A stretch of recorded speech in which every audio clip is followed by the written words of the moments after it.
வணக்கங்க. இன்றைக்கி மசாலா கோதுமை பரோட்டா தான் செய்ய போகிறேன். கோதுமை மாவு எடுத்து உப்பு நல்லா ஒரு டேபிள் ஸ்பூன் ஃபுல்லாக நெய் போட்டு சப்பாத்தி மாவு மாதிரி நல்லா பிசைஞ்சிட்டு ஒரு 2 சப்பாத்தி போட்டு எடுத்து வச்சுருக்கேன். இதுக்கு மசாலா வந்து ஒரு பல்லாரி நீல வாகல பொடியாக கட் பண்ணி அதில் உப்பு போட்டு ஒரு 5 நிமிஷம் கழித்து அதை இறுக்கமாக புழிஞ்சிங்கன்னா தண்ணி வரும். அந்த தண்ணியை வடித்து தனியாக எடுத்து வச்சுட்டு வெங்காயத்தை இப்போ எடுத்துக்கலாம். தண்ணி இல்லாமல் இருக்குது வெங்காயம். இதில் பொடியாக அரைச்ச பச்சை மிளகாவும் கொத்தமல்லியும் போட்டுட்டேன். இதுக்கு என்ன மசாலா இப்போ வேணும் அப்படின்னு பார்த்தீங்கன்னா, மஞ்சத்தூள், மிளகாத்தூள், உப்பு, கரம் மசாலா, சாட் மசாலா, மல்லித்தூள் கொஞ்சம் போட்டிருக்கேன். வெள்ளை எள் கொஞ்சம் சேர்த்துருக்கேன் டேஸ்ட்டுக்காக. இது எல்லாத்தையுமே அந்த கலந்து வச்சுருக்க வெங்காயத்து கூட போட்டு நல்லா கிளறி விட்டுறலாம். இப்போ மசாலா ரெடியாக இருக்குது. இப்போ ஒரு சப்பாத்தி எடுத்து அதில் ஒரு ஸ்பூன் நெய் ஊற்றி நல்லா ஃபுல்லாக ஸ்ப்ரெட் பண்ணி விட்டுடலாம். ஒரு ஸ்பூன் நெய் எடுத்து ஃபுல்லாக ஸ்ப்ரெட் பண்ணி விட்டுட்டேன்.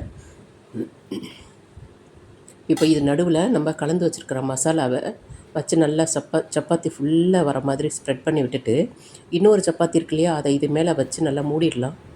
மூடிட்டு சுற்றிரும் நல்லா அமுக்கி விட்டுடலாம். நல்லா ப்ரெஸ் பண்ணி அமுக்கி விட்டுருங்க. இது உள்ளார மசாலா இருக்குது பாருங்கள். இப்போ நல்லா அமுக்கி விட்டுட்டு சுற்றி ஓரம்லாமே நல்லா அமுக்கி விட்டுறலாம். அமுக்கி விட்டுட்டு இதை லைனாக கோட் போட்டுடலாம். அப்போ தான் லேயராக நல்லா ஸ்மூத்தாக அழகாக வரும். இதை நல்லா சுருட்டி எடுத்துக்கிட்டேன் பெரிய லேயரை. இந்த சுருட்டி எடுத்த பெரிய பீஸை குட்டி குட்டி லைன் போட்டிருக்கேன்ல, அது மேலே வச்சு மறுபடியும் சுற்றி எடுத்துக்கிறேன். இப்போ தான் நிறைய லேயர் கிடைக்கும். நல்லா டேஸ்ட்டாக சாஃப்டாக இருக்கும். நல்லா இவங்க சுற்றி எடுத்து வச்சுருக்கேன். ஒரு 3 பரோட்டா செஞ்சு வச்சுருக்கேன். இதை பரோட்டா மாதிரி நல்லா திரட்டி எடுத்துக்கிட்டு நல்லா போட்டு எடுத்துகிட்டு கல் சூடானதும் நெய் ஊற்றி, இப்படி இல்லைன்னா எண்ணெய் ஊற்றி, ரெண்டுத்தில் எது வேணாலும் உங்கள் ஆப்ஷன் தான். நீங்கள் நல்லா சுட்டி எடுத்துக்கலாம். சுட்டு எடுத்துட்டிங்கன்னா சாஃப்டான மசாலா சப்பாத்தியில் செஞ்ச மசாலா பரோட்டா ரெடி ஆகிடுச்சு.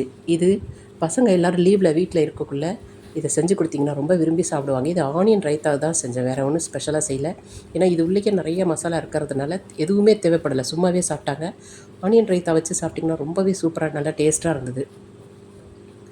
சாஃப்டாக இருந்ததுங்க, லேயராக ரொம்பவே நல்லா இருந்தது. சுட சுட சாப்பிட்றதுக்கு அவ்வளோ அருமையாக இருந்தது. எங்கள் பசங்க எல்லாருக்குமே ரொம்ப பிடிச்சிருந்தது. கொஞ்சம் நான் செஞ்சு காட்டிட்டேன்னா மீதி உள்ளதெல்லாம் அவங்களே செஞ்சுருவாங்க. இல்லை நிறையா செய்யணுன்னா பசங்க எனக்கு ஹெல்ப் பண்ணுவாங்க, நான் பண்ணி கொடுத்துருவேன். எல்லோரும் சேர்ந்து வீட்டில் இருக்கக்குள்ள நீங்களும் இதை போல் ட்ரை பண்ணி செஞ்சு பாருங்கள். பிடிச்சிருந்ததுன்னா லைக் பண்ணுங்கள், ஷேர் பண்ணுங்கள், சேனலை சப்ஸ்கிரைப் பண்ணுங்கள். நன்றி. வாழ்க வளமுடன்.